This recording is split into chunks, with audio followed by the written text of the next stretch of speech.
Muy buenos días a todos. Vamos a dar comienzo a la inauguración de este Congreso Internacional Todos somos nazarenos, sobre cristianos perseguidos. Excelentísima señora alcaldesa, excelentísima señora defensora del pueblo, su beatitud Ignacio José, patriarca de Antioquía, excelentísimos y reverendísimos señores obispos,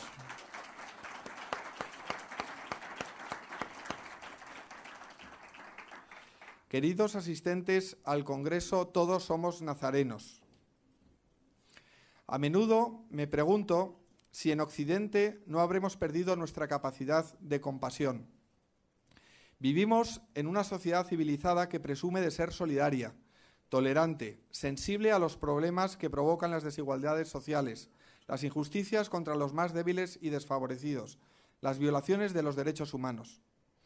Y sin embargo, estas mismas sociedades civilizadas de Occidente no se mueven ni se conmueven por la trágica situación que están atravesando los cristianos, cruelmente perseguidos por su fe en países como Irak, Siria, Nigeria, Kenia, Egipto. En muchos otros lugares, como Pakistán, los cristianos no pueden profesar abiertamente su credo. Son detenidos al amparo de leyes injustas, torturados para que abjuren en público de su fe y, si no lo hacen, finalmente ejecutados. La repercusión que tienen en Europa estas violaciones de los derechos humanos más elementales es prácticamente nula. Aquí, en Occidente, somos capaces de llorar con una película que cuenta el genocidio llevado a cabo por los nazis hace 70 años y, sin embargo, permanecer impasibles ante este otro genocidio que se está perpetrando en la actualidad ante nuestros ojos. Un genocidio que podemos vivir a tiempo real, gracias a los medios de comunicación y a la inmediatez de Internet y las redes sociales. Los mártires de hoy están siendo pública y salvajemente asesinados, decapitados, crucificados, quemados vivos, lapidados, arrojados al vacío. Sus cuerpos inertes expuestos como trofeos, vejados más allá de lo concebible. Niños, ancianos, mujeres, adolescentes separados de sus seres queridos y haciendas, llevados al matadero en camiones como ganado. Han arrasado sus vidas, los han despojado de toda dignidad y, sin embargo, siguen fieles a Cristo hasta las últimas consecuencias. Mientras, en Occidente guardamos silencio, un cobarde y cómplice silencio. Nuestras sociedades opulentas solo reaccionan si la brutalidad del terrorismo yihadista se produce dentro de casa. Entonces salimos a la calle, consternados, en estado de shock, a poner velitas y a compartir en las redes sociales pancartas en solidaridad con los muertos. Je suis Charlie. Quiero creer que este no es el grado más alto que alcanza nuestra compasión, aunque a veces cuesta convencerse de lo contrario. Los recientes atentados de París pusieron de manifiesto la gran hipocresía del mundo occidental. Un mundo occidental que se estremece cuando el terrorismo más brutal actúa dentro de sus fronteras, pero que permanece mudo e impasible cuando los muertos son otros.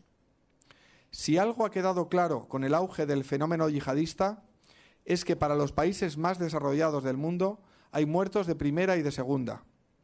Los 12 asesinados de Charlie Hebdo valen más que los 21 egipcios coptos decapitados en las playas de Libia, más que los 148 cristianos masacrados en la Universidad Keniata de Garissa, más que los miles de inocentes que Boko Haram sigue aniquilando y desplazando de sus casas en las aldeas del norte de Nigeria. Mucho más que las víctimas de las atrocidades del Estado Islámico o de Al-Qaeda en Siria o en Irak. Pero no nos engañemos, no es solo una cuestión de distancia geográfica la que marca la diferencia entre los muertos de primera y de segunda categoría. Hay un adjetivo que une a todas estas víctimas y que en Occidente no es políticamente correcto resaltar: la fe cristiana de todas ellas. Cuando comenzaron a llegarnos las terribles noticias de las matanzas de Siria e Irak, muchos medios de comunicación occidentales ocultaron deliberadamente que las víctimas eran fundamentalmente cristianas.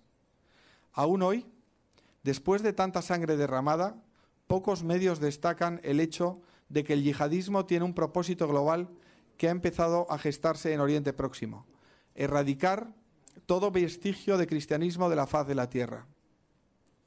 Hace pocas semanas, por ejemplo, un periódico australiano responsabilizaba a los cristianos de Nigeria de uno de los últimos sangrientos atentados de Boko Haram. En España, un diputado socialista aseguraba que lo sucedido en Garissa, en Kenia, no era un crimen contra los cristianos, sino que era consecuencia de una guerra de religiones en Kenia, situando a los estudiantes cristianos indefensos en el mismo plano que sus verdugos. Son ejemplos aislados de un denominador común que se repite sistemáticamente en Occidente, dominado por el laicismo, el relativismo y la equidistancia moral. En el esquema de los nuevos valores y de la corrección política, los cristianos no pueden aparecer como víctimas. Si la sociedad occidental no reacciona, si algunos medios de comunicación pervierten la información en aras de lo políticamente correcto, ¿por qué iban a actuar los gobiernos con diligencia?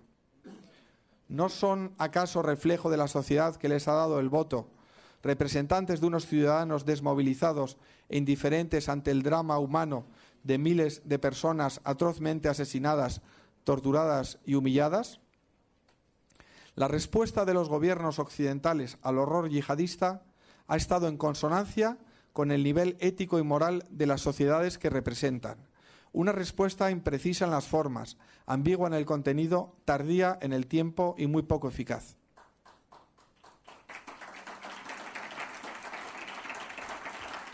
A pesar de las retiradas llamadas de auxilio de las organizaciones humanitarias, de los obispos y líderes religiosos, de los observadores independientes, el compromiso internacional se ha reducido a discursos grandilocuentes, cuyo único efecto real sobre el terreno ha sido prácticamente nulo. No podemos estar orgullosos de la respuesta de Occidente. No lo estamos tampoco de la pasividad del gobierno español, que muchas veces se escuda en instituciones internacionales o en reglamentos de la Unión Europea para adoptar un perfil bajo y pasivo cuando es necesario echar el resto en defensa de los derechos humanos de los cristianos perseguidos. Los cristianos de Siria, de Irak, de Nigeria, de Egipto y de tantas otras partes del mundo tenéis una legítima sensación de abandono.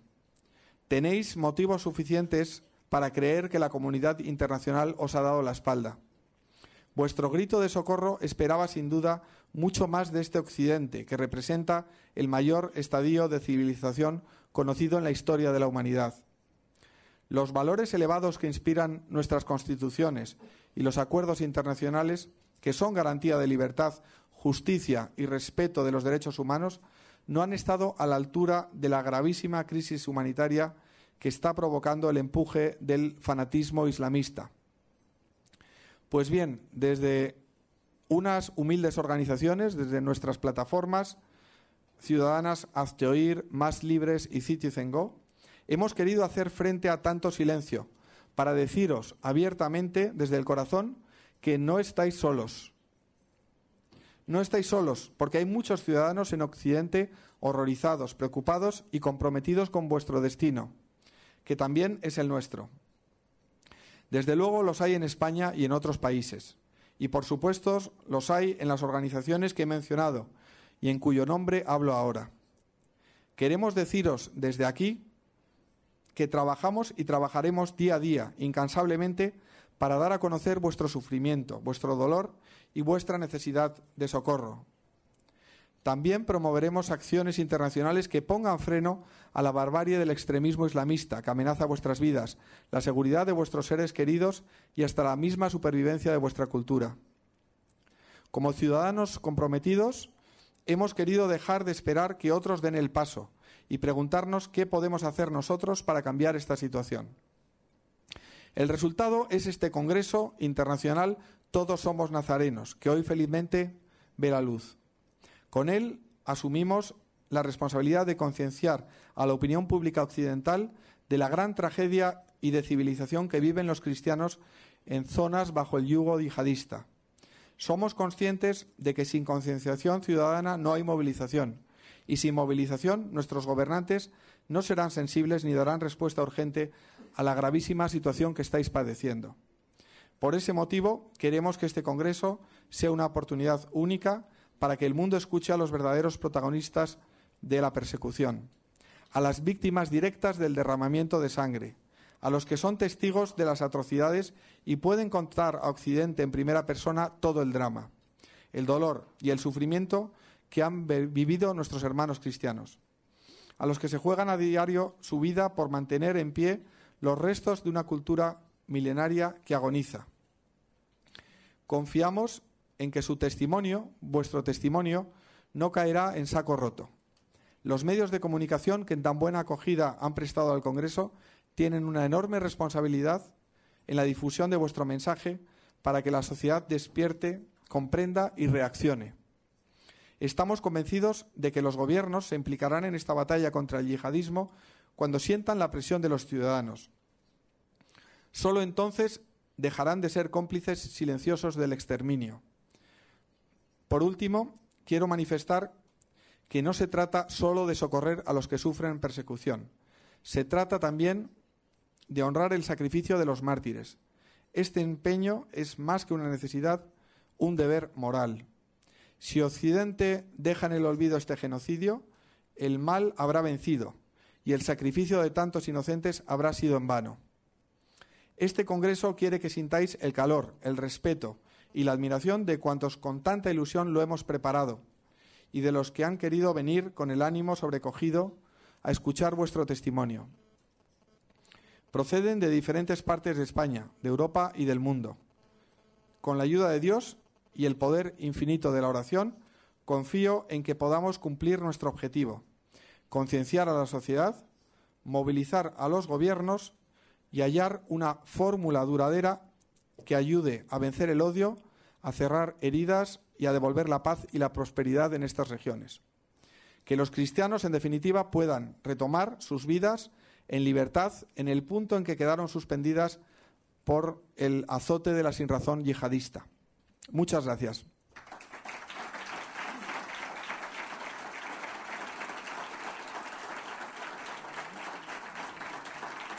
A continuación, muchas gracias.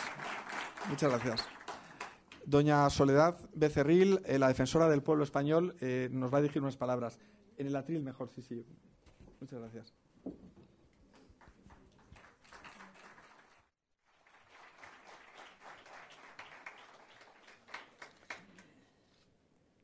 Señora alcaldesa de Madrid, señor presidente del Congreso sobre el Internacional Libertad Religiosa y presidente de Hazte Oír, patriarca de Antioquía, obispo general de la Iglesia Ortodoxa, pastores evangélicos, autoridades eclesiásticas, familia de Asia Bibi, quiero especialmente mencionarla, así como la familia de Keila Müller, también, señoras y señores. La libertad de conciencia y de religión es conocida y valorada en muchos lugares como la más preciada de las libertades. La lucha por su reconocimiento ha sido durante mucho tiempo y ha originado innumerables conflictos, persecuciones y tragedias, y lo sigue ocurriendo hoy en día. Fue la primera libertad en ser jurídicamente reconocida en el año 313 en el Edicto de Milán. El reconocimiento de la libertad de conciencia y de culto puso fin a las guerras de religión del siglo XVI en Europa, en Centroeuropa. Y fue la libertad más apreciada, como decía, ahora y cuando los padres fundadores de la nación norteamericana quisieron hacer un país libre de persecuciones y de intolerancias. Jefferson, autor del Estatuto para la Libertad Religiosa de Virginia, 1786, defendió el concepto de libertad religiosa para que protegiera, además de a los creyentes, cristianos, católicos, a los no creyentes también, y se manifestó a favor de la plena libertad religiosa como instrumento necesario para alcanzar la democracia y una nación de mujeres y hombres libres. Naciones Unidas, la organización internacional, reconoció la importancia de la libertad de pensamiento y de religión en 1948, con ocasión de la Declaración Universal de Derechos Humanos, que establece, como saben ustedes muy bien, que toda persona tiene derecho a la libertad de pensamiento, de conciencia y de religión. La Declaración sobre la eliminación de toda forma de intolerancia y discriminación fundada en religión o en convicciones y pensamientos. Esta declaración del año 1981, también de Naciones Unidas, tardó mucho tiempo en lograr un acuerdo y todavía no es jurídicamente vinculante para los Estados firmantes. Pero, sin embargo, existe una figura de relator especial sobre la libertad de religión que presenta anualmente un informe ante Naciones Unidas en el que se señalan las persecuciones religiosas que existen en el mundo. El relator insiste en la necesidad de hacer frente a las manifestaciones de odio religioso y analizar las causas fundamentales de este odio y de los factores políticos que lo agravan. Anoche mismo, ayer mismo, hemos escuchado y visto el drama que produce este odio en alta mar, donde personas por sus creencias son arrojadas en alta mar, abandonadas por personas que tienen otras creencias religiosas distintas, y el odio les impulsa a arrojar a esas otras personas en medio de alta mar. Lo acabamos de ver. Las persecuciones religiosas constituyen el caso extremo de intolerancia. Así es. Y generan en países en los que el respeto por las creencias religiosas y la libertad para practicar una religión están absolutamente ausentes. Muchos cristianos están sufriendo en estos momentos verdadera persecución en países de mayorías musulmanas, y parece como si nosotros nos acostumbráramos a estas noticias y nuestras voces y la propia voz del Consejo de Seguridad de Naciones Unidas fueran tan extraordinariamente débiles e incapaces de conseguir detener esas atrocidades. Si, llegado el caso, aceptáramos, aunque sea con dolor, pero aceptáramos esos ataques y los silenciáramos, nos estaríamos resignando y estaríamos aceptando el que se cometieran crímenes absolutamente execrables e intolerables. Yo creo que tenemos ocasiones y debemos utilizarlas para llevar nuestras repulsas y rechazos ante organismos internacionales. Es una de las funciones de la institución a la que yo represento, el Defensor del Pueblo de España. Y podemos hacerlo ante organismos y ante gobiernos que callan o que toleran. También creo que las comunidades musulmanas y de otras creencias que son respetuosas para con los demás deben alzar sus voces para que sean escuchadas.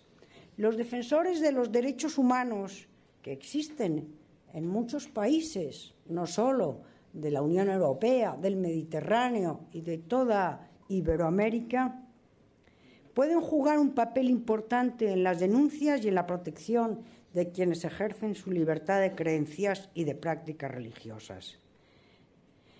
El defensor en España, la institución, es también defensora de los derechos humanos y puede dirigirse a estas instituciones internacionales que se ocupan de derechos y de libertades.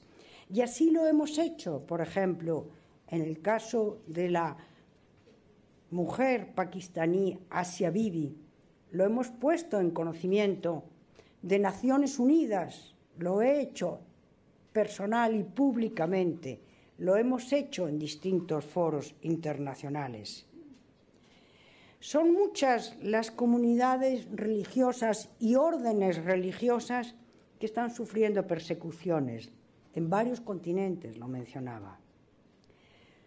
Además, se ignora los trabajos, el valor de estas comunidades religiosas y de estas órdenes religiosas que realizan hacia personas que están desamparadas, que están abandonadas o desprotegidas. Es admirable la vocación de servicio de muchas de estas personas. Hemos visto en España recientemente el comportamiento generoso y valioso de quienes, en el ejercicio de su trabajo, de sus funciones, han ayudado, han acompañado, han asistido a personas que habían contraído el ébola. Y estas personas, como consecuencia del contagio, han fallecido. La Unión Europea y en otros países democráticos tenemos un ordenamiento jurídico que garantiza los derechos fundamentales y las libertades. Nuestra Constitución, su artículo 16, protege la libertad de conciencia, la libertad religiosa y el culto de los individuos y de las comunidades sin más limitación que aquella general de la ley para el mantenimiento del orden protegido por la ley. Ninguna confesión tiene carácter estatal, si bien se tiene en cuenta, se tiene en consideración la mayoría de los españoles que creen y que profesan la fe católica. Las comunidades musulmanas deben ser también nuestros aliados en la lucha contra la persecución, la violencia y el terror. Ninguna creencia religiosa, ninguna que respete la libertad puede ser opresora o vengadora. Desde la institución del Defensor del Pueblo protegemos y defendemos a personas que llegan ante nosotros para expresar una queja porque no han podido manifestarse libremente en función de sus creencias y de su religión, ya sean personas de una confesión o de otra, y hemos actuado ante distintas instancias, administraciones, incluso ante la Fiscalía General del Estado. Señoras y señores, el compromiso con la tolerancia religiosa, con la práctica religiosa y con la libertad de conciencia significa, en suma, un compromiso con la dignidad del ser humano y una defensa de la dignidad del ser humano y una defensa de la justicia como valor fundamental. Y ahí debe estar, y ahí procura estar, la institución española del Defensor del Pueblo. Yo reitero en nombre de la institución el compromiso nuestro con esa libertad de pensamiento, de conciencia y de religión y en la defensa de la dignidad de todo ser humano. Señoras y señores, les agradezco especialmente su atención. Gracias.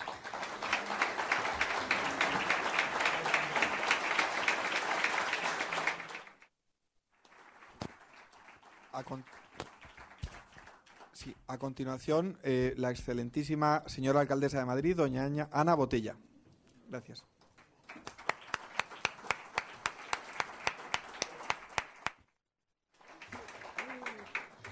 Querida defensora del pueblo, Ignacio Arzuaga, presidente de Más Libres y Hazte Oír, autoridades eclesiásticas, y quiero saludar de manera especial al patriarca de Antioquía y al arzobispo general de la Iglesia Ortodoxa. Quiero saludar de manera especial a los padres de Kenia Müller Koporante, asesinada, y quiero saludar también de manera muy especial a la familia de Asia Bibi, católica pakistaní condenada a muerte por blasfemia en el año 2010. Para la capital de España, para Madrid, es una satisfacción acoger un foro que, bajo el lema «Todos somos nazarenos», reúne el grito de la libertad de los perseguidos del siglo XXI. Una voz a la que esta ciudad libre, tolerante, integradora y solidaria se suma. Sean, por tanto, bienvenidos a la ciudad de Madrid, a la capital de España, que es siempre ciudad de acogida. En estos momentos de ataques sistemáticos a las comunidades cristianas en numerosas partes del mundo, el Congreso que hoy comienza tiene aún más valor si cabe.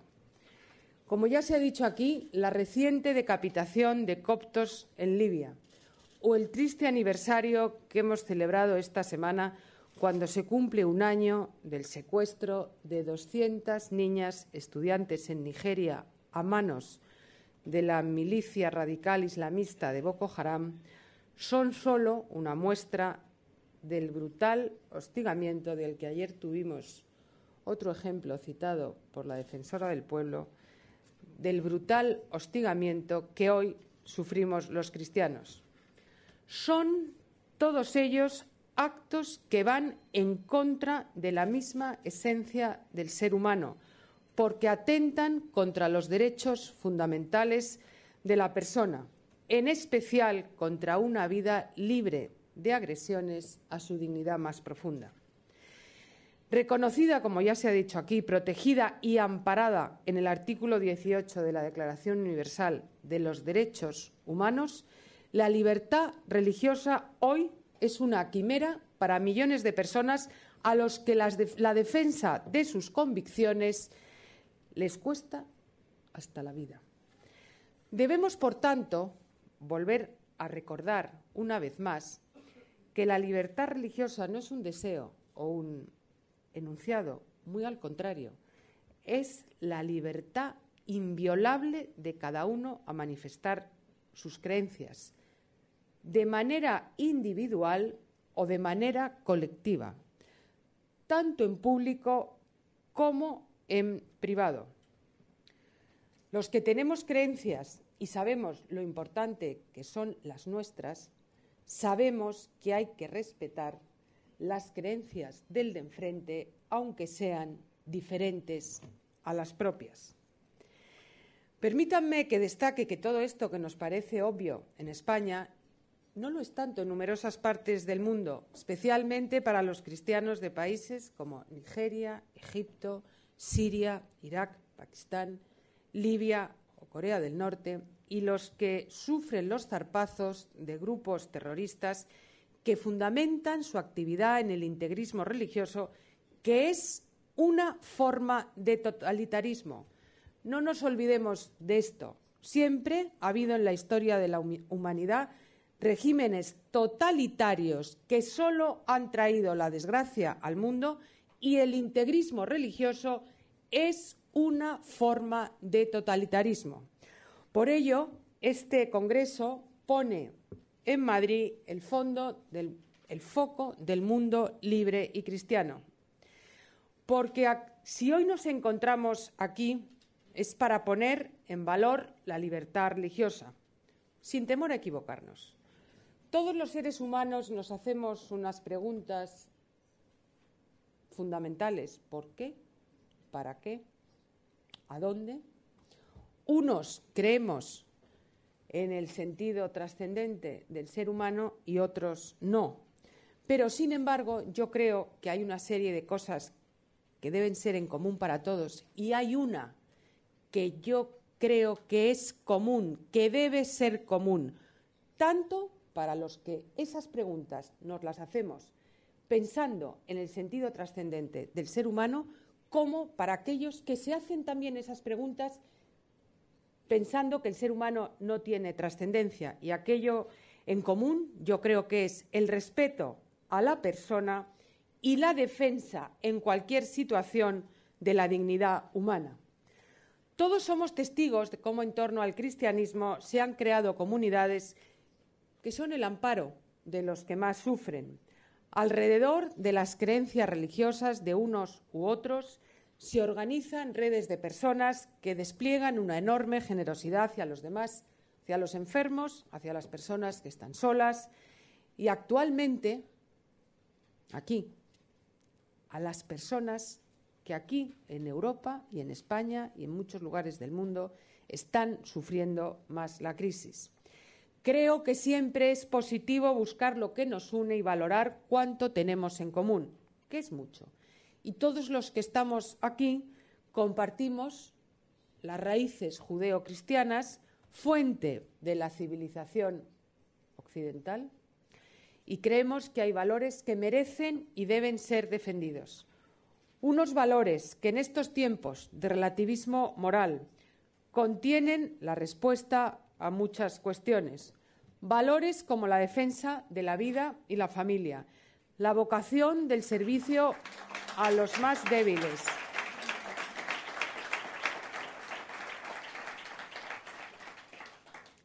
la vocación al servicio de los que sufren quedarse al margen de la sociedad. Todo eso yo creo que son valores fundamentales. Amigas y amigos, para Madrid la libertad religiosa forma parte de nuestra naturaleza. Madrid es una ciudad cosmopolita, abierta al mundo, siempre dispuesta a recibir, acoger a las personas, a sus culturas y a sus tradiciones. Conozco muy bien la solidaridad de los madrileños, su tolerancia y respeto, la cantidad de personas que voluntariamente y diariamente ayudan a los demás y la riqueza moral de la religiosidad de quienes viven en nuestra ciudad. Por este motivo, celebro que durante este Congreso se proceda a la lectura de la Declaración de Madrid, en la que nos movilizamos contra el genocidio religioso. Denunciamos la actividad terrorista de los grupos yihadistas y animamos a los gobiernos y autoridades del mundo a apoyar sin fisuras a quienes sufren persecuciones. Ni un minuto de olvido ante los crímenes continuados de genocidio religioso. Muchas gracias.